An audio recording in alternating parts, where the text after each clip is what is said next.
Ahora hablaremos del colesterol. Empezaremos por la síntesis de colesterol. El colesterol se sintetiza a partir de acetilcoenzima A en 3 etapas. Este esteroide modula la fluidez de las membranas de las células animales y es el precursor de las hormonas esteroidales, tales como progesterona, testosterona, estradiol y cortisol.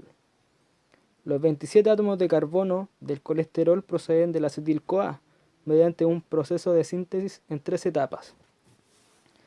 La primera etapa es la síntesis del isopentenil pirofosfato, una unidad de isopreno activada que es el precursor clave en la síntesis del colesterol. 2. La segunda etapa es la condensación de 6 moléculas de isopentenil pirofosfato para originar escualeno. En la tercera etapa, el escualeno se cicla y posteriormente el producto tetracíclico se convierte en colesterol. La primera etapa tiene lugar en el citoplasma y las dos siguientes en el retículo endoplásmico. La síntesis de mevalonato, que se activa a isopentenil pirofosfato, inicia la síntesis del colesterol. La primera etapa de la síntesis de colesterol es la formación de isopentenil pirofosfato a partir de acetil-CoA. Este conjunto de reacciones se inicia con la formación de 3-hidroxi-3-metilglutaril-CoA o HMG-CoA a partir de acetil-CoA y aceta-acetil-CoA. Este intermediario se reduce a mevalonato para la síntesis de colesterol. Recordemos que el 3-hidroxi-3-metilglutaril-CoA también puede sintetizarse en las mitocondrias y procesarse en ellas para formar cuerpos cetónicos, los cuales se secretan seguidamente para proveer combustible a otros tejidos, principalmente el cerebro en condiciones de ayuno prolongado. La síntesis de mevalonato es la etapa limitante en la formación de colesterol. El enzima que cataliza este paso irreversible, la 3-hidroxi-3-metilglutaril-CoA reductasa, es un importante punto de control en la biosíntesis de colesterol. Como Michael Brown y Joseph Goldstein, en el discurso de recepción del Premio Nobel por dilucidar el control de los niveles sanguíneos de colesterol, dijeron lo siguiente: el colesterol es la molécula pequeña de la biología que ha recibido más condecoraciones. Entre los científicos que han dedicado gran parte de sus carreras al colesterol, tracé han sido galardonados con el Premio Nobel. Aunque ya se había aislado en 1784 de cálculos biliares, el colesterol ha ejercido una fascinación hipnótica sobre los científicos de las más diversas áreas de la ciencia y la medicina. El colesterol es una molécula de dos caras, la misma propiedad que la hace útil en las membranas celulares, a saber, su absoluta insolubilidad en agua, la convierte en letal. La HMG-CoA reductasa es una proteína integral de membrana del retículo endoplásmico. El mevalonato se convierte en 3-isopentenil pirofosfato mediante 3 reacciones consecutivas que requieren ATP. En el último paso, la liberación del CO2 conduce a isopentenil pirofosfato, una unidad de isopreno activada que es un precursor clave en la síntesis de muchas moléculas importantes en todos los reinos de la vida. El escualeno, que tiene 30 carbonos, se sintetiza a partir de 6 moléculas de isopentenil pirofosfato, que tiene 5 carbonos. El escualeno se sintetiza a partir de isopentenil pirofosfato mediante la secuencia de reacciones, desde carbono 5 a carbono 10, de carbono 10 a carbono 15 y de carbono 15 a carbono 30. Esta etapa de la síntesis de colesterol comienza con la isomerización del isopentenil pirofosfato hasta dimetil-lalil pirofosfato. Estas unidades isoméricas de 5 carbonos, una de cada tipo, se condensan para formar un compuesto de 10 carbonos, el isopentenil pirofosfato. Este ataca un ion carbonilo alílico originado a partir de dimetil-alil pirofosfato para formar geralinil pirofosfato. La misma clave de reacción se repite de nuevo. El geranilil pirofosfato se transforma en un ion carbonio alílico que es atacado por el isopentenil pirofosfato. El compuesto resultante de 15 carbonos se llama farnesil pirofosfato. El mismo enzima, la geraniltransferasa, cataliza cada una de estas condensaciones. El último paso de la síntesis de escualeno es una condensación reductora cola con cola de dos moléculas de farnesil pirofosfato, catalizada por el enzima del retículo endoplásmico escualeno sintasa. Farnesil pirofosfato de 15 carbonos más un NADPH va a producir escualeno de 30 carbonos más 2 pirofosfatos más un NADP más oxidado y protones. El escualeno se cicla para formar colesterol. La etapa final de la biosíntesis de colesterol comienza con la ciclación del escualeno. En primer lugar, el escualeno se activa para convertirse en epóxido de escualeno, 2.3 óxido de escualeno, en una reacción que utiliza oxígeno y NADP reducido o NADPH. Posteriormente, el epóxido de escualeno se cicla formando el anosterol por medio de la oxidoscualeno ciclasa. Esta extraordinaria transformación se produce de manera concertada. El enzima mantiene el hipóxido de escualeno en una conformación apropiada e inicia la reacción protonando el oxígeno del epóxido. El carbocatión formado se reorganiza espontáneamente para producir el anosterol. El anosterol se convierte en colesterol en un proceso de múltiples pasos por eliminación de tres grupos metilos, reducción de un doble enlace por el NADPH y migración del otro doble enlace. La compleja regulación de la biosíntesis de colesterol tiene lugar a varios niveles. El colesterol puede obtenerse de la dieta o puede sintetizarse de nuevo. La biosíntesis de colesterol es una de las rutas metabólicas con mayor nivel de regulación. La velocidad de síntesis puede aumentar varios cientos de veces dependiendo de la cantidad de colesterol consumida en la dieta. Un adulto con una dieta baja en colesterol sintetiza unos 800 miligramos de colesterol al día aproximadamente. En los mamíferos, el sitio principal de síntesis de colesterol es el hígado, aunque en el intestino también pueden producirse cantidades significativas. La velocidad de formación del colesterol por estos órganos depende mucho de la concentración celular de colesterol. Esta retrorregulación está medida principalmente por cambios en la cantidad y en la actividad de la 3-hidroxi-3-metilglutaril-CoA reductasa. Como ya se ha comentado anteriormente, esta enzima cataliza la formación de mevalonato, la etapa limitante de la biosíntesis de colesterol.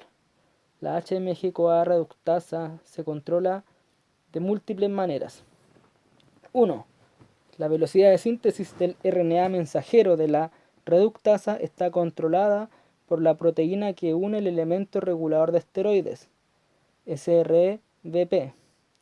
Este factor de transcripción se une a una corta secuencia de DNA denominada elemento regulador de esteroles, SRE, situada en el extremo 5' del gen de la reductasa.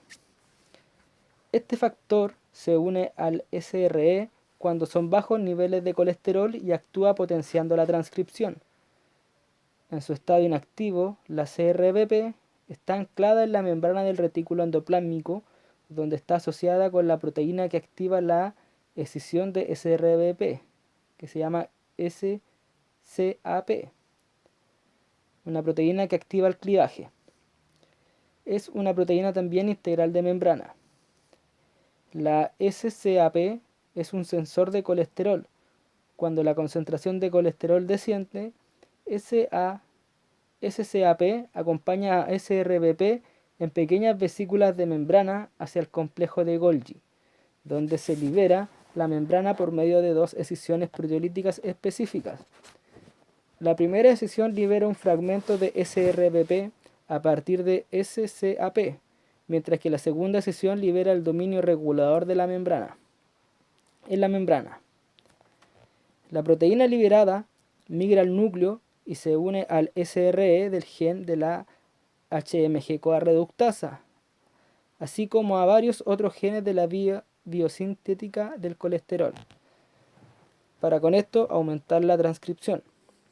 Cuando aumenta la concentración de colesterol, se bloquea la liberación proteolítica de la SRBP y se degrada rápidamente la SRBP que está en el núcleo.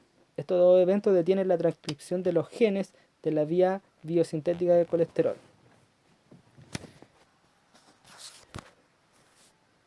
Segunda manera, ¿cómo se regula la HMG-CoA reductasa? La velocidad de la transducción del RNA mensajero de la reductasa se inhibe por el metabolitos no esteroles derivados del mevalonato. 3. La degradación de la reductasa está controlada de modo riguroso. La enzima es bipartito. Su dominio citoplásmico lleva a cabo la catálisis y su dominio de membrana detecta las señales que conducen a su degradación. El dominio de membrana puede sufrir un cambio estructural en respuesta al incremento de las concentraciones de esteroles tales como el nanoesterol y el 25-hidroxicolesterol. Bajo estas condiciones, la reductasa parece enlazarse a una subclase de molécula de las proteínas INSAI que se muestran también asociadas a las enzimas implicados en la ubiquitinación.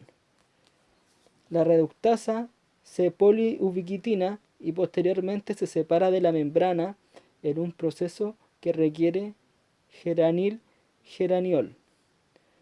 La reductasa extraída puede degradarse posteriormente por el proteasoma.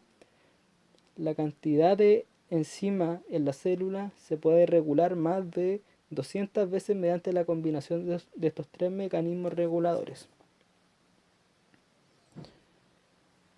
4. La fosforilación disminuye la actividad de la reductasa. Esta enzima, como la acetil-CoA carboxilasa, que cataliza la etapa limitante de la síntesis de ácidos grasos, es desconectado por una proteína quinasa activada por AMP cíclico. De este modo, cuando la concentración de ATP es baja, la síntesis de colesterol cesa. Como veremos,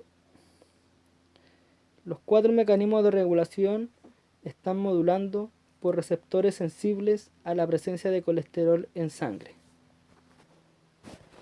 Las lipoproteínas transportan colesterol y triacilglicéridos por el organismo. El colesterol y los triacilgliceroles son transportados en los líquidos corporales en forma de partículas lipoproteicas. Este transporte es importante por una serie de razones. En primer lugar, las partículas de lipoproteínas son el medio por el cual los triacilgliceroles llegan a los tejidos, desde el intestino o hígado, para su uso como combustible o para su almacenaje. En segundo lugar, los ácidos grasos constituyentes de los triacilgliceroles, componentes de las partículas lipoproteicas, se incorporan como fosfolípidos para la síntesis de membrana. Asimismo, el colesterol es un componente vital de las membranas y es un precursor de moléculas señal poderosas como son las hormonas esteroideas. Finalmente, las células no son capaces de degradar el núcleo esteroideo. Consecuentemente, el colesterol debe ser utilizado bioquímicamente o excretado por el hígado. El exceso de colesterol desempeña un papel importante en el desarrollo de la aterosclerosis. Las partículas lipoproteicas participan en la homeostasis del colesterol, transportando las moléculas desde los centros de síntesis a los centros de utilización y finalmente al hígado para su excreción.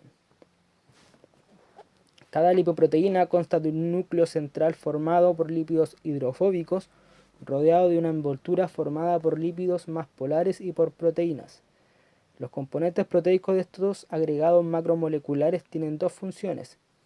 Solubilizan lípidos hidrofóbicos y contienen señales para las células diana llamadas apoproteínas. Las apolipoproteínas se sintetizan y secretan por el hígado y el intestino. Las partículas lipoproteicas se clasifican según su densidad en sentido creciente.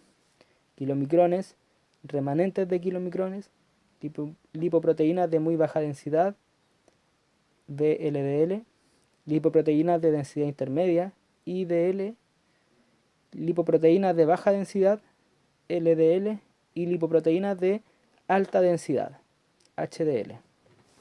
Existen numerosos subtipos de estas clases.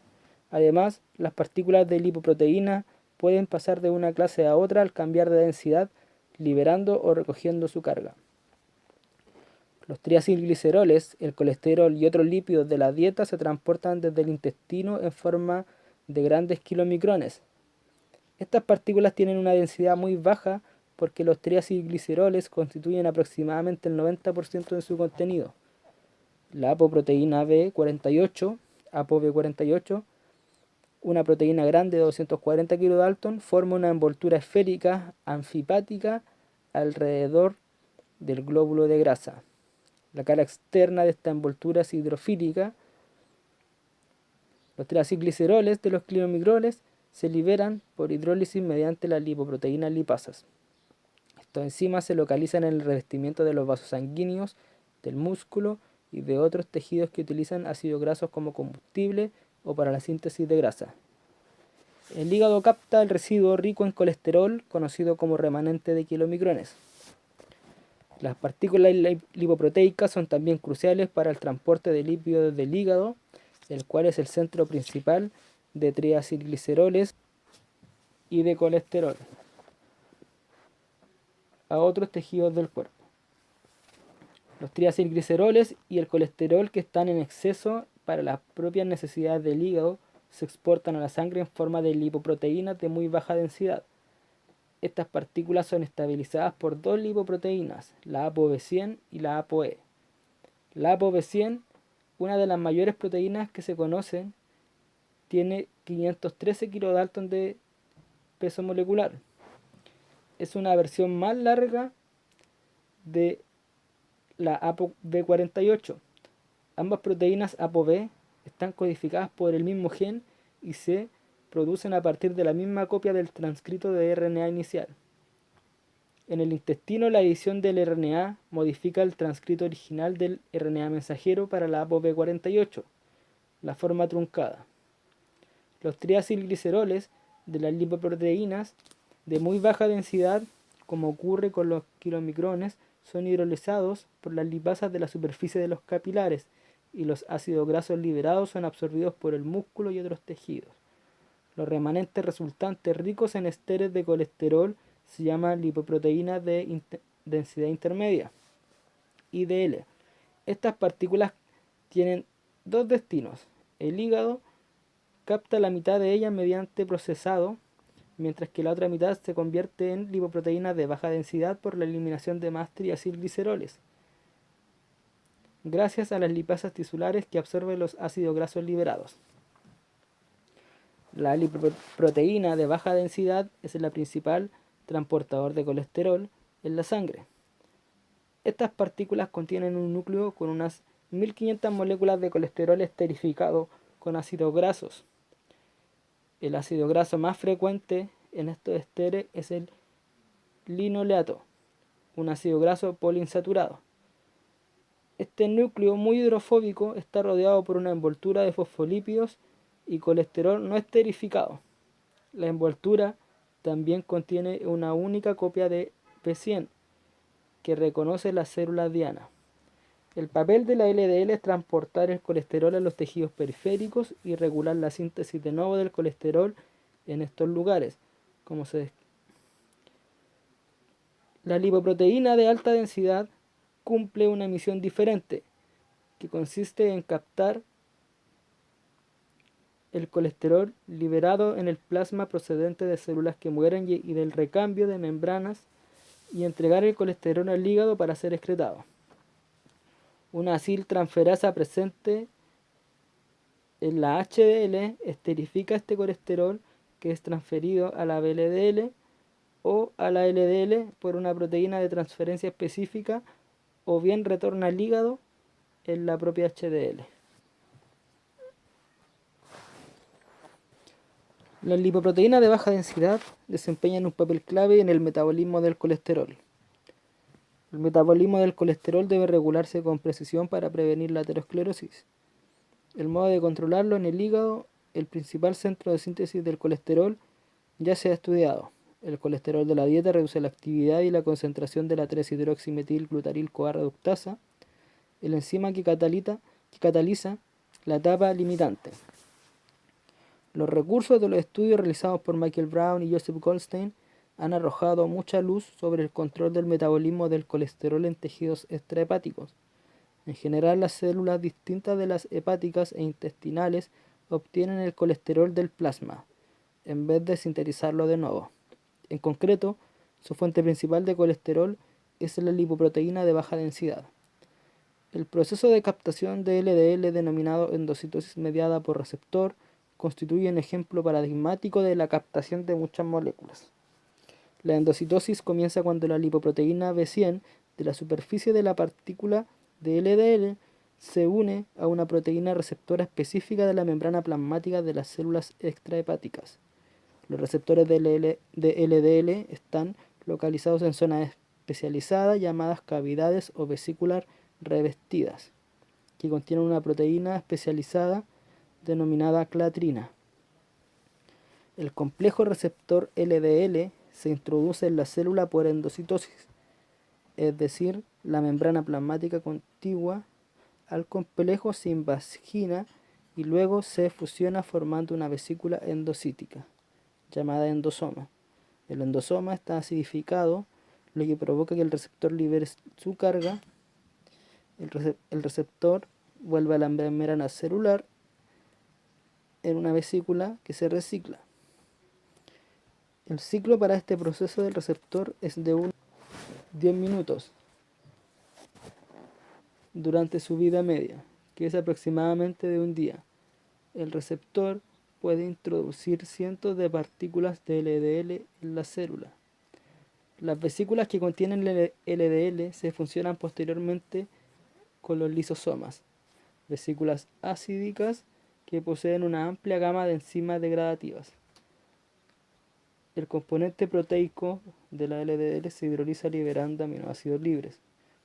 Los esteres de colesterol de la LDL se hidrolizan mediante una lipasa ácida lisosómica. El colesterol no esterificado que se libera puede utilizarse para la biosíntesis de membranas. También puede reesterificarse para almacenarse dentro de la célula.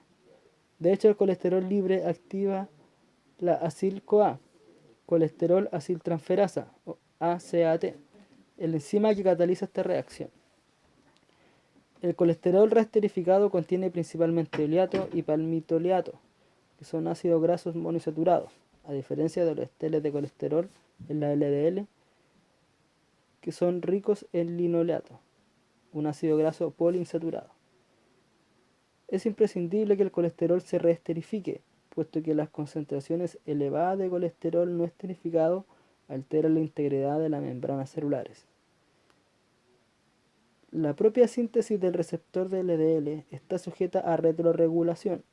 Los resultados de los estudios realizados con cultivos de fibroblastos demuestran que cuando abunda el colesterol dentro de la célula, dejan de sintetizarse nuevos receptores de LDL y así queda bloqueada la incorporación de más colesterol procedente de LDL del plasma.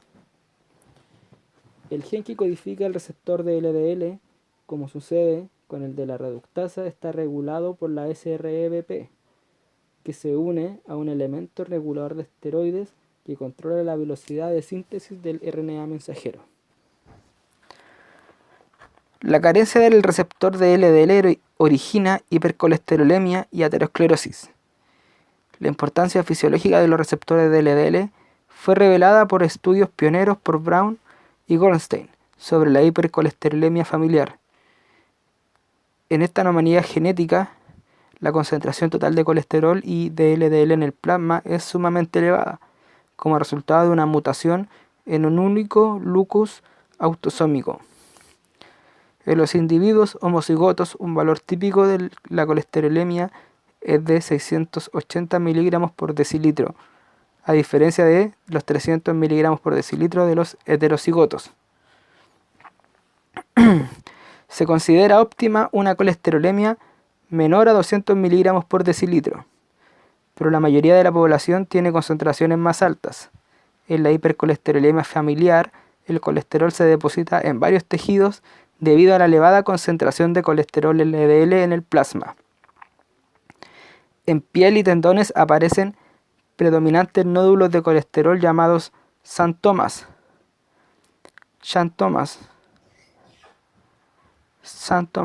con X, la cual concreta es la oxidación de las LDL sanguíneas, que está en exceso.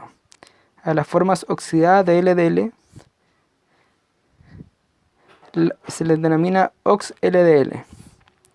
Las células del sistema inmunitario, denominadas macrófagos, captan las LDL oxidadas y se vuelven devoradoras para transformarse en células espumosas.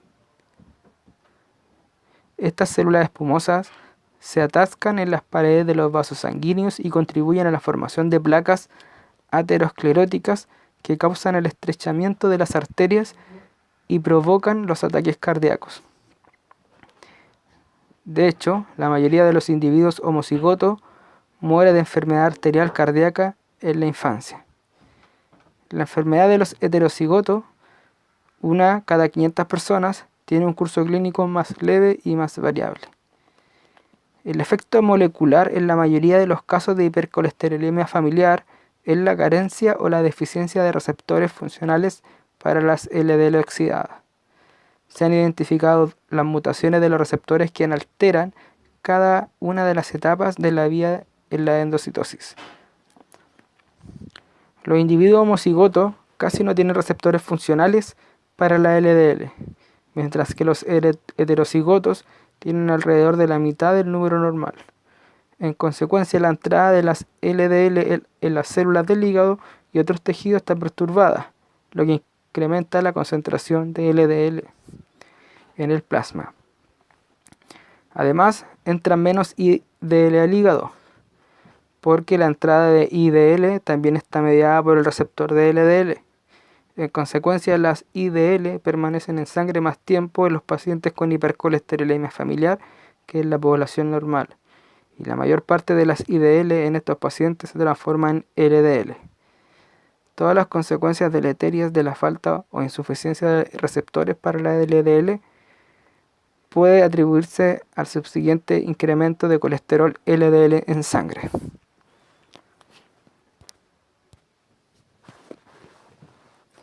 La HDL parece proteger contra la aterosclerosis, aunque los procesos que se dan en la aterosclerosis tienen lugar rápidamente en la hipercolesterolemia familiar. Una secuencia familiar de eventos tiene lugar en las personas que han desarrollado la aterosclerosis durante décadas. En concreto, la formación de células espumosas y placas puede resultar especialmente peligroso. La HDL y su papel en devolver el colesterol al hígado parece ser importante para atenuar estas circunstancias potencialmente mortales. La HDL tiene cierta propiedad antiaterogénica, incluyendo la inhibición de la oxidación de LDL. Pero la propiedad mejor caracterizada es la eliminación del colesterol de las células, especialmente de los macrófagos. Anteriormente hemos visto que las HDL recuperan el colesterol de otros tejidos en el cuerpo para devolverlos al hígado para su excreción en la bilis o en las heces. Este transporte, llamado transporte inverso del colesterol, es importante especialmente en lo que respecta a los macrófagos. De hecho, cuando el transporte falla, los macrófagos forman células espumosas y facilitan la formación de placas. Los macrófagos, que recogen el colesterol de las LDL, transportan normalmente el colesterol a las partículas de HDL. Cuanto más HDL, más fácilmente tiene lugar el transporte y es menos probable que los macrófagos se desarrollen como células espumosas. Presumiblemente, este importante transporte inverso del colesterol explica la observación de que los niveles más altos de HDL confieren una protección contra la aterosclerosis. De hecho, se están realizando trabajos de investigación para desarrollar fármacos que aumenten los niveles de HDL en la sangre. La importancia del transporte inverso del colesterol se pone de manifiesto por la existencia de mutaciones que inactivan a una de las proteínas de transporte del colesterol en macrófagos. Este transporte se ve facilitado por miembros de la clase ABC de proteínas de transporte, presentes en la membrana de macrófago. La pérdida de actividad de la proteína de transporte de colesterol ABCAC1 causa una afección muy rara llamada enfermedad de Tanger, caracterizada por una deficiencia de HDL, la acumulación de colesterol en los macrófagos y la aterosclerosis prematura. Otra propiedad antiaterogénica de HDL se debe a la asociación de una esterasa del suero, la paraoxanasa, con HDL. La paraoxanasa puede destruir a las LDL oxidada, lo que explica la capacidad protectora de las HDL frente a enfermedades coronarias.